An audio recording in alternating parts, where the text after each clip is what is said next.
అండి, నమస్తే అందరికీ. ఈరోజు మన రెడీ టు సర్వ్ ఫౌండేషన్ తరఫుకి వెళ్ళి గాంధీ హాస్పిటల్ దగ్గర ఫుడ్ డిస్ట్రిబ్యూషన్ చేయడం చాలా సంతోషంగా ఉంది. ఈరోజు మనం మెయిన్ గెస్ట్గా రాజా గారిని పిలిచాము. రాజా గారు దయచేసి మా కోసం 2 మంచి మాటలు మాట్లాడుకుంటున్నాం.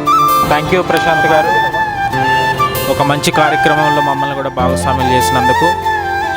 రెడీ టు సర్వ్ ఫౌండేషన్ వ్యవస్థాపకులైనటువంటి శంకర్ గారికి నా యొక్క హృదయపూర్వక నమస్కారాలు. ఇలాంటి కార్యక్రమాలు చేయాలంటే మనసు ఉండాలి, అంతకంటే ముందుగా ధైర్యం ఉండాలి.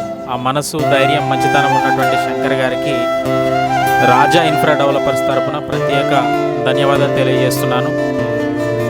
సో రాబోయే రోజుల్లో మరింతగా సమాజ సేవ చేస్తూ ప్రతి ఒక్కరికి ఉపయోగపడాలని ఈ రెడీ టు సర్వ్ సంస్థ మరి అనేక ప్రదేశాల్లో ఇలాంటి పేదవాళ్ళ కోసము, నిరుపేదల కోసము, మరి ఆకలితో అలమటించే వారి కోసము ఉపయోగపడాలని మనస్ఫూర్తిగా కోరుకుంటూ రెడీ టు సర్వ్ టీమ్ అంతటి కూడా రాజా ఇన్ఫ్రా డెవలపర్స్ తరఫున ప్రత్యేకమైన ధన్యవాదాలు తెలియజేస్తూ ముగిస్తున్నాను. Thank you.